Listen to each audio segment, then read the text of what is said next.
RPD news से किशन सोलंकी। हम अभी पहुंचे ग्राम सेवा सहकारी समिति बुधवाड़ा, जो नवगठित समिति है अभी, क्योंकि ये रामपुरा डाबला से इसका विभाजन हुआ है। तो ग्राम सेवा सहकारी समिति नवगठित इसका गठन किया गया है बुधवाड़ा का। तो इसके अंदर जो अभी जो वर्तमान में अध्यक्ष है नफीस अहमद जी, वो हमारे साथ हैं। उनसे बातचीत करेंगे कि आपको यहाँ की जनता ने इस पद के लायक समझा है और इस पद बार आपको संभाला है इस ग्राम सेवा सहकारी समिति बुधवाड़ा का। तो इसमें आपके ऐसे क्या मुद्दे हैं किसानों के प्रति जिनको लेकर आप चुनाव मैदान में और जनता ने आपको मौका दिया? तो आइए मिलते हैं नफीस अहमद जी।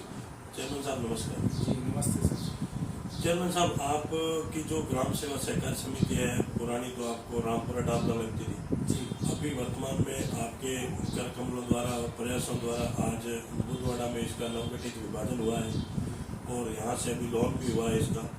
तो आपके ऐसे क्या मुद्दे हैं जिनको लेकर आप चुनाव मैदान में किसानों के प्रति आपको ऐसे क्या किसानों के अंदर किसानों की क्या समस्या लगी जिसको लेकर आप आए?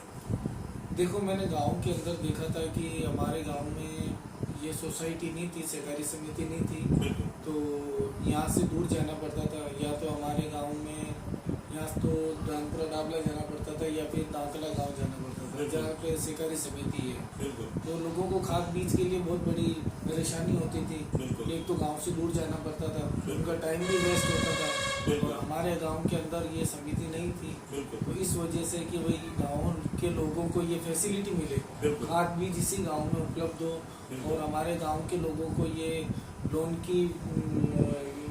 लोन भी नहीं मिल पा रहा था दूसरे गाँव से। तो यहाँ अब समिति बनने से लोगों को ये भी मिलेगा कि यहाँ भी लोन भी मिलेगा और खाद बीज की व्यवस्था भी हो जाएगी। तो इसके लिए इनको बाहर नहीं जाना पड़ेगा, इनका टाइम भी खराब नहीं होगा। बहुत अच्छा।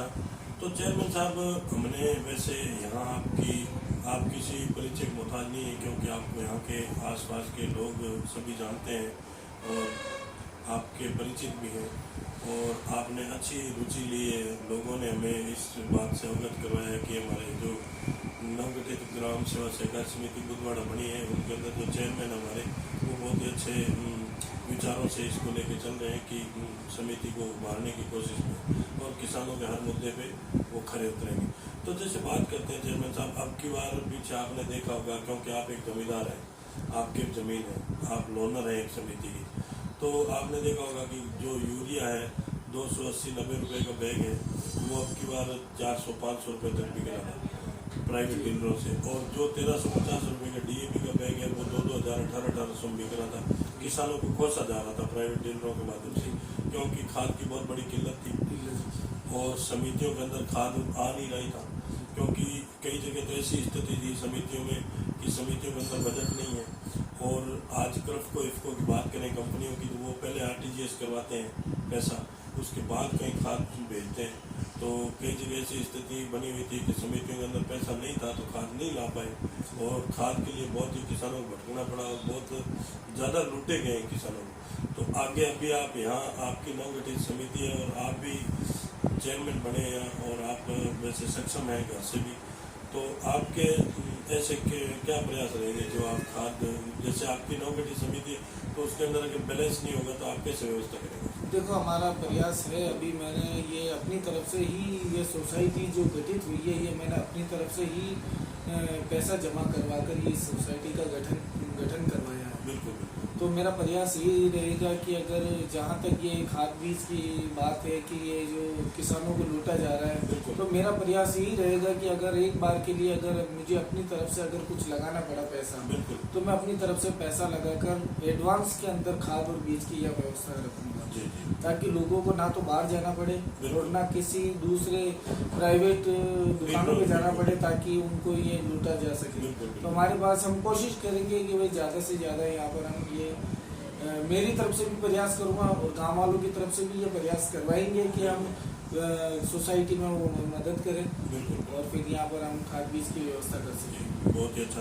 तो जैसे चेयरमैन साहब, अभी आप चेयरमैन बने हैं और उसके अंदर क्या है, आज समितियों के अंदर हम देख रहे हैं पूरे राजस्थान के बाद कि इसके अंदर क्या है, जो आज आपके किसान आपके जो बुधवाड़ा क्षेत्र के जो किसान हैं जुड़े हुए हैं समिति से, जो लोनर है उनकी हिस्सा राशि है वो आपकी भी हिस्सा राशि है। आज आपने वहाँ से लोन ले रखा है तो आपकी हिस्सा राशि, लेकिन वो हिस्सा राशि एक नियम के अनुसार होनी चाहिए ग्राम सेवा सहकारी समिति के खाते में, बचत खाते में, कि वो पैसा आज आपका लाखों रुपया पड़ा है हिस्सा राशि, तो वो पैसा अपन आपके या समिति के खाते में होगा तो आप उससे बिजनेस कर सके, खाद बीज में उसको एडजस्टमेंट कर सकते हैं। लेकिन वो पैसा समिति में रख के नहीं रख के आज सीसीबी में पड़ा है।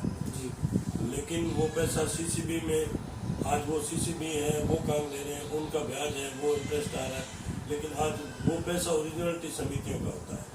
समितियां उसकी भागीदार है। आज किसी किसान में एक बात करते हैं कि एग्जाम्पल है कि आप वहाँ लोनर है, लोन आप आज फॉर्म क्लोज करना चाहते हैं आपके लोन कि भी मैं यहाँ से बंद करना चाहता हूँ, लेकिन आपकी हिस्सा राशि सीसीबी में पड़ी है तो आप वहाँ थोड़ी जाओगे सीसीबी में, लेकिन आप तो यहाँ अपने ग्राम सेवा सहकारी समिति व्यवस्था में उससे बात करोगे कि हमारी हिस्सा राशि दो, लेकिन वो समिति में पैसा नहीं होगा तो आपको कहाँ से दे पाएगा। लेकिन इस हिस्सा राशि को अपनी समिति में हो तो उसके अंदर अपन बजट में अपना बिजनेस कर सकते हैं, व्यापार कर सकते हैं, खाद बीज फर्टिलाइजर कुछ भी।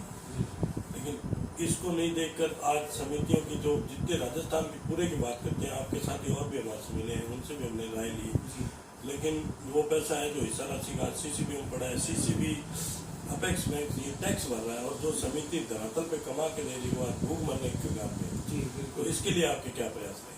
वही हम ये सीसीबी को अवगत कराएंगे इस चीज़ के कि भाई ये जब हमारे यहाँ ग्रामीणों का पैसा, किसानों का पैसा है, तो हम यही बोलेंगे, हम यही चाहते हैं उनको ये अवगत कराएंगे, उनसे रिक्वेस्ट करेंगे कि भाई ये पैसा हमारी समिति में ही रहे, ताकि इस पैसे से ये समिति बिजनेस कर सके और इन्हीं पैसों से ये कम से कम खाद बीज की जब भी जरूरत पड़े तो इन पैसों का इस्तेमाल कर सके। तो हम आगे से ये प्रयास करेंगे कि हम ये पैसा हमारी समिति में ही रखें, आगे ना जाने दें, क्योंकि ये हिस्सा राशि है, ये किसानों की है और ये यहीं रहनी चाहिए।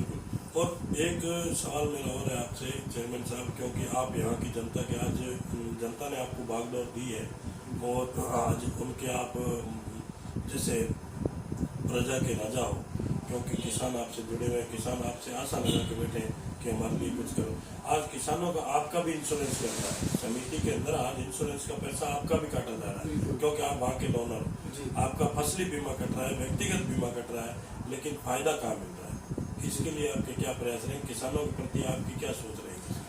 देखो, ये जहाँ तक इंश्योरेंस की बात है तो अभी हमारी ये नवगठित सोसाइटी है, तो मैंने व्यवस्थापक जी से इस बारे में बात भी की है और आगे भी मैं एमडी साहब से मिल के आया हूँ इस बारे में। तो हम ये कोशिश करेंगे कि भाई हर तरीके से सोसाइटी की तरफ से किसी भी तरीके का जो किसानों को लाभ मिलता है वो लाभ मिलना चाहिए।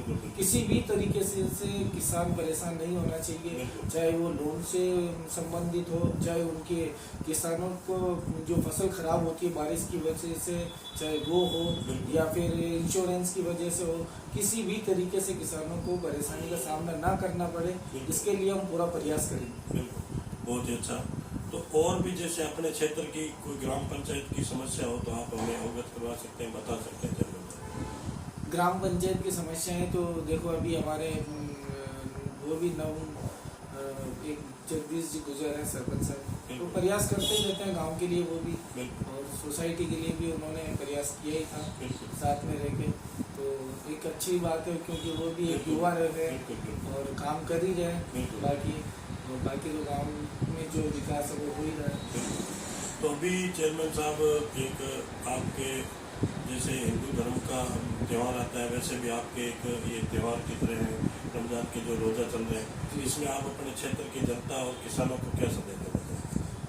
मैं तो सभी को, चाहे हिंदू का त्यौहार हो चाहे मुस्लिम का त्यौहार हो, तो मैं तो सबको ढेर सारी बधाइयाँ देता हूँ और सबके लिए यही कामना करता हूँ कि भाई सब सुरक्षित रहे और यही हमारी आशा है कि भाई सब लोगों को एक किसी भी तरीके की परेशानी का सामना ना करना पड़े और सब सुरक्षित रहे और सब लोगों का भला हो, यही हमारी दुआ रहती है। जी, बहुत ही अच्छा। तो आरपीडी न्यूज़ के अंदर जो इन्होंने हमें समय दिया उसके लिए बहुत बहुत धन्यवाद सर। Thank you sir.